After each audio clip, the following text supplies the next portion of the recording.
Cowok, kalau ngomong harus sesuai fakta, ada datanya, bisa diukur angkanya. Gua akan menyajikan segmen baru di channel ini, namanya Data Pria. Segmen ini berisi pertanyaan dari lo, dijawab oleh kita-kita semua, dalam bentuk polling. Karena bentuknya polling, ada data dan angkanya, jadi bisa lebih dipertanggungjawabkan. Walaupun gua sadar metode sampling dalam polling ini nggak 100% valid, tapi setidaknya selangkah lebih bisa diukur daripada sekedar opini abstrak. Data pria nomor 1, kebiasaan positif mana yang paling sulit lo lakuin dengan disiplin? Dari polling bisa dilihat ternyata paling banyak pria sulit disiplin untuk olahraga. Hasilnya di 44%. Diikuti bangun pagi 30% dan jaga makan 26%. Kenapa yang gue jadikan pilihan adalah olahraga, makan, dan bangun pagi? Karena ini ada hubungannya sama kemampuan lo untuk mengontrol fisik. Kalau lo mau kontrol mental, kontrol duit, kontrol karir, dan kontrol hidup lo secara keseluruhan, lo wajib bisa kontrol fisik. Data pria nomor 2. Siapakah mantan presiden Indonesia yang menurut lo paling berkualitas sebagai pria, sebagai pemimpin negara, dan individu? Hasilnya, Soekarno menang telak. Paling dikagumi sama pria Indonesia. Unggul 59%, jauh di atas peringkat kedua, Soeharto di 13%. Oh iya, catatan ya bro, gua nggak masukin Pak Jokowi karena dia masih menjabat, dan Bu Megawati karena dia bukan pria.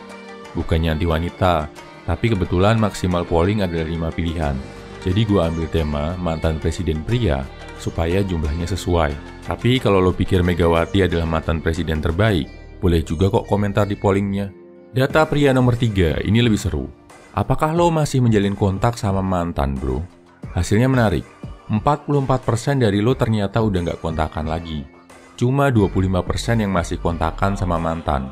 Dan ternyata 30% atau hampir 1 dari 3 di antara kita belum pernah pacaran. Ada beberapa alasan menarik. Yang masih kontakan argumennya dari bro ade gue. Intinya bisa jalin silaturahmi, bahkan bisa jadi partner bisnis. Plus satu lagi syaratnya, selama kontakan nggak boleh ada perasaan lebih atau jangan berharap mau balikan. Masuk akal bro. Alasan yang udah nggak mau kontak lagi dari bro Smokeman. Ada satu pepatah mengatakan, jikalau berenang jangan membawa batu. Artinya, jika kita memikirkan masa lalu, kita akan tenggelam di dalamnya dan tidak bisa menggapai masa depan. Ini juga masuk bro. Ada juga jawaban, cuma satu kata, tapi bikin gua mikir panjang. Bisa juga ya ternyata kayak gitu. Dari bro Indra JR21. Jawabannya gini, anak. Bener juga, kalau lo udah nikah, ada anak, terus pisah, situasinya akan jauh lebih kompleks. Kapan-kapan akan gua bahas di video. Data pria nomor 4. Apakah lo berani menikah tanpa pacaran dulu? Hasilnya ternyata 60% dari lo berani menikah tanpa pacaran. 40% dari lo merasa pacaran itu penting sebelum nikah. Gak terlalu beda-beda jauh hasilnya ya. Setelah lihat komentar, ternyata ini benar-benar personal banget. Erat hubungannya sama kepercayaan dan keyakinan masing-masing pria. Argumen buat yang ngerasa gak perlu pacaran dulu dari bro Agus Adiputra. Untuk menikah, kita harus mengenal satu sama lain, tapi tidak harus dengan pacaran. Setuju banget nih. Ada juga komentar-komentar lain yang membahas tentang cara kenalan tanpa pacaran. Bisa lo cek sendiri.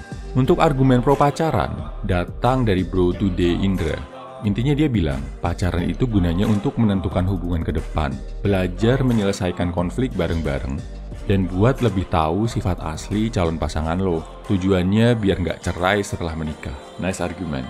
Ada juga argumen tengah-tengah yang menurut gua cukup masuk akal dari Bro Dual Kiss. Berani kalau emang udah tahu banget karakter pasangannya. Ya paling nggak udah temenan lama lah atau udah temenan dari kecil. Nggak berani kalau belum lama kenal. Takutnya pas nikah kaget sama sifat asli pasangannya. Ntar ujung-ujungnya cerai. Setuju bro. Semua polling gua post di kolom deskripsi ya bro. Lo bisa juga ikut vote dan komen. Nah mulai sekarang gua akan rutinin segmen data pria ini. Tujuannya buat mengetahui gambaran lo, kita, para cowok, tentang suatu hal. Dan dari sini, kita akan bisa tahu angkanya, lihat faktanya, dan ini mungkin bisa jadi data referensi, jadi salah satu faktor yang bantu lo ambil keputusan kalau ketemu masalah yang sama.